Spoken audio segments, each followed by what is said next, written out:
नमस्कार। इस भाग में नेपाल की 5 बातें। शेर बहादुर देउवा को नेपाल का 5वीं बार प्रधानमंत्री चुन लिया गया है। भारत की तरफ से विनय मोहन क्वात्रा ने उनको सबसे पहले बधाई दी। विनय मोहन क्वात्रा जो कि बूढ़ा नीलकंठ में जहां पे शेर बहादुर देउवा का निजी निवास स्थान है वहां पे पहुंच के उन्होंने बधाई दी। इसके बाद अमेरिकन राजदूत रैंडी बेरी ने उनको दूसरे नंबर पे बधाई दी। कह सकते हैं भारत वो पहला देश बना जिसने शेर बहादुर देउवा को प्रधानमंत्री बनने पे सबसे पहले बधाई दी। शेर बहादुर देउवा जैसे ही प्रधानमंत्री बने तो उन्होंने सबसे पहले एक निर्णय लिया कि 2078 लास्ट तक नेपाल के सभी नागरिकों को कोविड की डोजें लग जाएगी।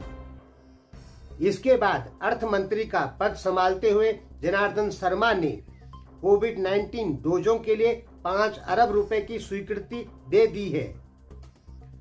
दोस्तों, जहां तक हमें अच्छे से याद है कि नेपाल के सभी नागरिकों को कोविड की डोज लगाने की जो शुरुआत थी वो की थी भूतपूर्व प्रधानमंत्री ओली ने।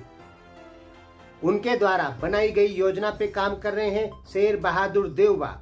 वैसे भी दोस्तों, किसी भी देश में कितना भी राजनीतिक संकट क्यों न हो, लेकिन जो काम होने होते हैं वो होते ही हैं। प्रधानमंत्री चाहे कोई भी बनता, कोविड डोज धीरे धीरे करके सभी नेपाली नागरिकों को लगनी ही थी।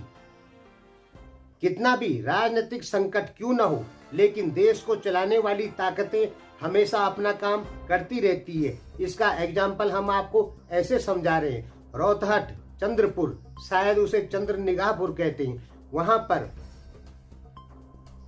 4 मेगावाट का सोलर प्लांट चालू हो गया है और उसने बिजली बनाना चालू कर दिया है।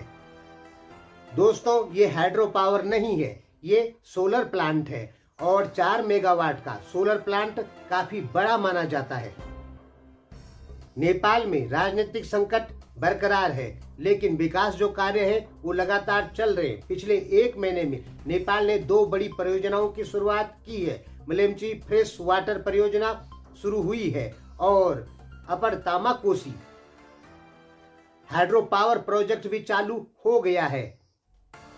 और अब नेपाल ने भारत के साथ में lower Arun hydro power project को जल्दी से जल्दी बनाने का समझौता कर लिया है। यह समझौता 1.3 बिलियन डॉलर का है और इसकी कैपेसिटी होगी लगभग 650 मेगावाट। भारत यहाँ पे अरुण 3 हाइड्रो पावर प्रोजेक्ट पर भी काम कर रहा है। इसकी क्षमता है 900 मेगावाट। नेपाल विद्युत प्राधिकरण की एक ब्रांच जो कि हिटौडा है, उसने कहा है कि शिवम सीमेंट ने अभी तक 2 अरब 34 करोड़ रुपए का बिल नहीं चुकाया है, जबकि नेपाली अदालत ने कहा था कि शिवम सीमेंट को यह बिल जल्दी से जल्दी चुकाना है। दोस्तों, 2 अरब 34 करोड़ रुपए यानी ये एक बहुत बड़ी रकम होती है जो कि केवल एक फैक्ट्री के ऊपर बकाया है। इससे पता चलता है कि इस फैक्ट्री के ऊपर कई सालों का बिजली का बिल बकाया है। टोक्यो ओलंपिक में नेपाल के 4 गेम शामिल हैं। इन 4 गेमों में 5 खिलाड़ी जाएंगे और टोटल 26 आदमियों की टीम जाएगी। ये गेम है स्विमिंग है, जूडो है, शूटिंग है, एथलेटिक्स है।